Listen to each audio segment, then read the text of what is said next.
Salam sejahtera Malaysia, terima kasih kerana menonton video-video dalam channel ini. Sebelum kita mula, jangan lupa untuk tekan tombol subscribe, share, like dan komen. Let's go! Salam sejahtera dan selamat petang kepada semua pendengar. Berita panas daripada mahkamah berkaitan kes 1MDB Najib Razak. Najib mahu tutup 1MDB. Koi Ong, berita ini dipetik dari BH Online. Berita penuh, bekas Perdana Menteri Datuk Seri Najib Razak berhasrat menutup syarikat pelaburan strategik negara One Malaysia Development Berhad berikutan beban hutang yang ditanggungnya. Pengurusi kumpulan media The Edge, Tan Sri Tong Koi Ong, ketika disoal balas peguam bela, Tan Sri Muhammad Syafiee Abdullah berkata, Najib memaklumkan perkara itu kepadanya selepas beliau menjelaskan mengenai skandal yang menyelubungi syarikat berkenaan. Menurut saksi ke-43 pendakwaan itu, dalam pertemuan di kediaman Najib pada Mac 2015, beliau mencadangkan supaya ahli perniagaan dalam buruan Lotek Jo atau lebih dikenali sebagai Jolo disiasat dan didakwah kerana mencuri AS 700 juta milik 1MDB, tetapi diminta beredar daripada kediaman berkenaan. Koi Ong berkata beliau secara jelas menunjukkan bukti email bahawa wang terbabit dilencongkan kepada syarikat Goodstar Ltd milik Jolo dan syarikat Petro Saudi Ltd PSI yang menjalinkan usaha sama dengan 1MDB sebenarnya bukan syarikat dimiliki Kerajaan Arab Saudi. Katanya, Najib bagaimanapun hanya mendiamkan diri. Selepas saya memberikan penjelasan itu, Najib beritahu dia akan menutup 1MDB. Saya beritahu Jolo mesti dipertanggungjawabkan dan disiasat serta didakwa. Selepas itu beliau menuju ke pintu, buka pintu dan saya pun beredar, katanya.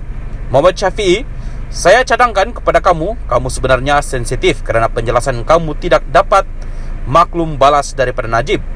Saya peguam Najib. Beliau juga kerap bawa saya ke pintu.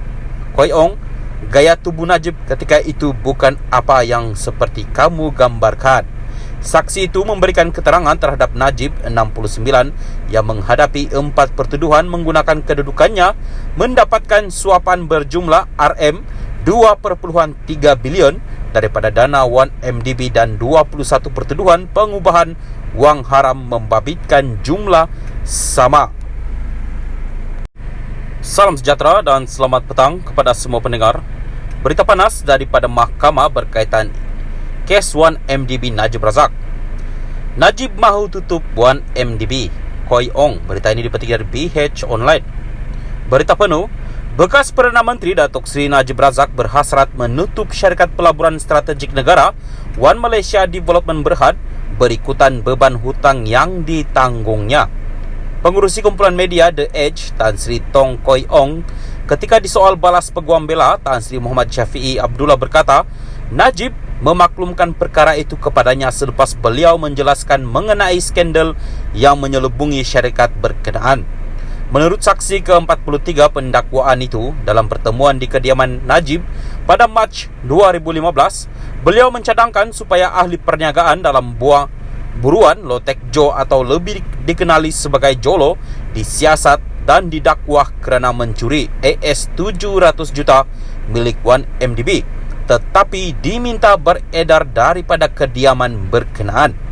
Koi Ong berkata beliau secara jelas menunjukkan bukti email bahawa wang terbabit dilencongkan kepada syarikat Goodstar Ltd milik Jolo dan syarikat Petro Saudi Ltd PSI yang menjalinkan usaha sama dengan 1MDB sebenarnya bukan syarikat dimiliki Kerajaan Arab Saudi. Katanya, Najib bagaimanapun hanya mendiamkan diri. Selepas saya memberikan penjelasan itu, Najib beritahu dia akan menutup 1MDB. Saya beritahu Jolo mesti dipertanggungjawabkan dan disiasat serta didakwa. Selepas itu beliau menuju ke pintu, buka pintu dan saya pun beredar, katanya. Muhammad Syafiee, saya cadangkan kepada kamu sebenarnya sensitif kerana penjelasan kamu tidak dapat maklum balas daripada Najib. Saya peguam Najib. Beliau juga kerap bawa saya ke pintu. Koi Ong, gaya tubuh Najib ketika itu bukan apa yang seperti kamu gambarkan. Saksi itu memberikan keterangan terhadap Najib, 69, yang menghadapi 4 pertuduhan menggunakan kedudukannya mendapatkan suapan berjumlah RM2.3 bilion daripada dana 1MDB dan 21 pertuduhan pengubahan wang haram membabitkan jumlah sama.